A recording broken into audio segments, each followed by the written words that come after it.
raiso ny fanahy masina eno ny feon'Andriamanitra akato avy izy ary aza ataoko totoa ny fiainam-panahinao fa sady aro anao izy ho afaka mifandrika ny mpiaza no hitondranao ihany koa andresan'ny fahavalo.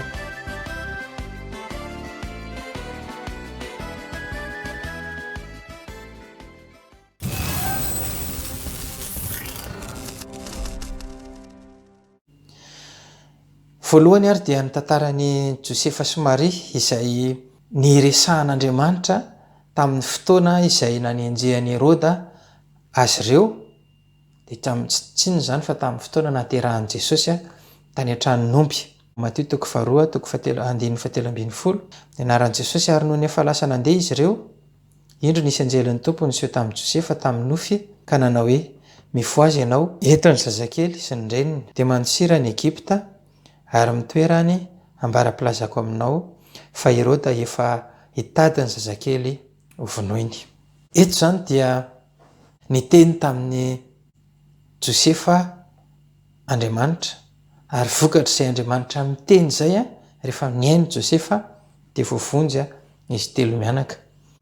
Dia amin'ny 12, mifoazy indray ianao izy ka eto ny zazakely sy ny reniny dia makanisa any amin'ny tanin'ny Israely fefa maty izay nitady ny ain'ny zazakely.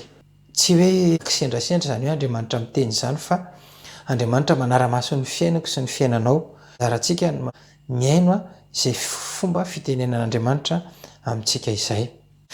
Ny ohatra faharoa zany ny fomba nanafahan'Andriamanitra any Davida indray na tamin'ny Filistina na tamin'ny Saoly. Ao amin'ny Samuela voalohany eo 7:20 no misy an'izany tantara izany. Ary nisy nanambara tamin'ny Davida hoe indro ny Filistina mamely an'ny kela ka mamabo azy ao amin'ny familona. Ary Davida nanontany tamin'i Jehovah hoe andeha hamely izao Filistina izao va aho? Ary hoy Jehovah tamin'ny Davida mandehana asio ny Filistina ka vonjeo kela. Ary hoy ny olon'ny Davida taminy, aty Joda aza isika matahotra ko mainka raha makany any kela hiady amin'ny miaramila amin'ny Filistina. Dia nanontany an'i Jehovah indray Davida. Jehovah namaly azy ka nanao hoe miangà midinaka any kela fa izao no hanolotra ny Filistina ho eo an-tananao. Dia lasy Davida sy ny olona ka ny kela ary niady tamin'ny Filistina ka namabo ny ombiny sady nahafaty olona be dia be. Le hoe manontany an'Andriamanitra zany mety tsy fanaraka velively amin'ny hevitra na ny hevitry ny miarabelona aminao, fa raha tena miaino an'le feon'Andriamanitra ianao dia naresy tokoa Davida tamin'izay fotoana izay. Rehefa afaka indray zany zavatra zany, rehan'ny Saoly indray, satria Saoly tamin'izay fotoana izay dia nanenjika an'i Davida. Dia rehan'ny Saoly indray hoe ao amin'ny tanàna atao hoe kela io indray Davida, dia lasa izy nakany. Dia inona ny zavatra nitranga?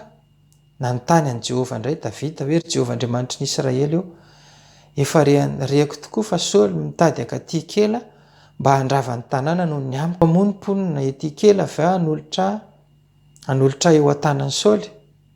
Hidiny aty va Saoly? Toy ny efa rehan'ny mpanomponao, ry Jehovah Andriamanitry ny Israely eo mifono aminao ampafantaro amin'ny mpanomponao.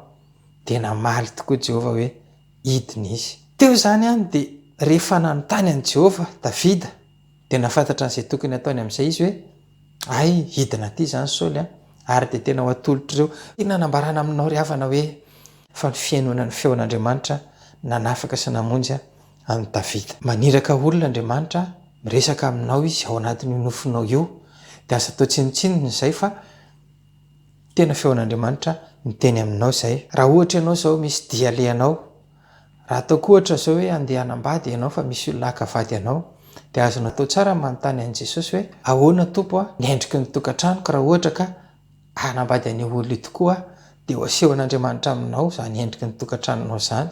Asa ohatra fotsiny mety hoe iny ianao fa nahita voankazo be dia be maniry dia nandeha tonga aza tafio-drivotra hoe ny olona rehetrarehetra ny anjera daholo ny trano, nirodana daholo ny hazo sy ny sisa, fa naninona teo amin'ny tamimbolinao tsy nisy ny kitihana fa nirobona tsara tarehibe dia izay nohanina mamy daholo.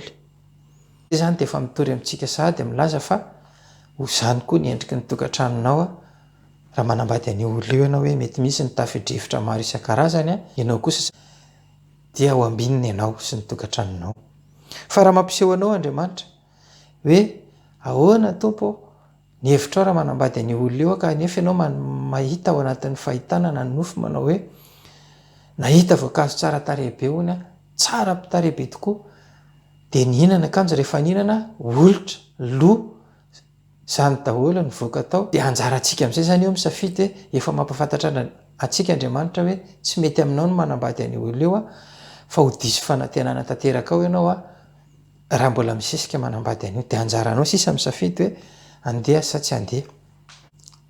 Tanora anankiray rehefa nandrehan'izany fampianaran'izany dia mba tapa-kevitra koa izy anytany an'Andriamanitra. Manana olon-tiana izy izay efa niaraka tamiko efa 3 taona izay, tsy eto izy amin'izao fotoana izao fa ny ampitan-dranomasina. Tiako anontanianan'i Jesosy ara hoe ahoana ny endriky ny tokantranonay a raha ohatra ka manambady any olona io ahako.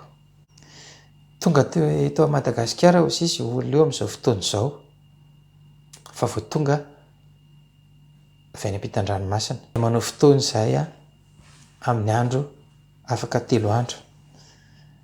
Ny alin'io niresahana io a dia nanofy ny resaka tamin'io tovovavy io a ka nampahery azy hoe amboarina ny sainao dia mahery ianao fa Andriamanitra manana ny lalana hitondrany ianao a, fa tsy mety aminao manambady any olona io, tsy anjaranao io.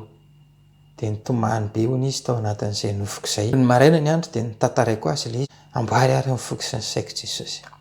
Inona tokoa tonga ilay fotoana ny aonana 3 andro tao aorianan'izay dia hoe manana zavatra ho lazaina aminao aho hozy izy ilay tovolaza. Navoaka ny avany a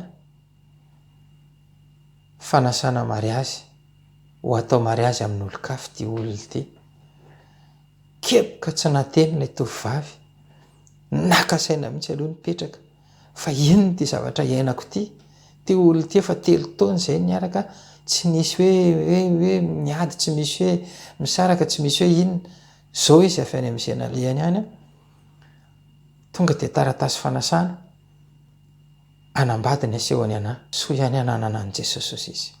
Nahazaka an'izany zavatra izany fa sy tena nampiomana azy mihitsy Jesosy a, ary Andriamanitra tsy mandainga. Dia niteneniny ty tovolahy ty ary sanjory fahavolombelona izy hoe marina izy fa mafy tokoa zao zavatra iainako izao, kanefa hozy izy te hiteny aminao. Velona Jesosy ary tena tsapako ny fitiavan'Andriamanitra. Fa ahoana izy ilay tovolahy, fa ahoana zao zavatra ataonao, zavatra ateneninao amiko izao hozy izy a. 3 andro lasa izay dia efa naseho an'ny Tompo aho, fa nampahafantaran'ny Tompo aho fa tsy anjarako ianao, ka noho izany hozy izy dia mitsodrano anao a. Gaga fotsiny ilay olona.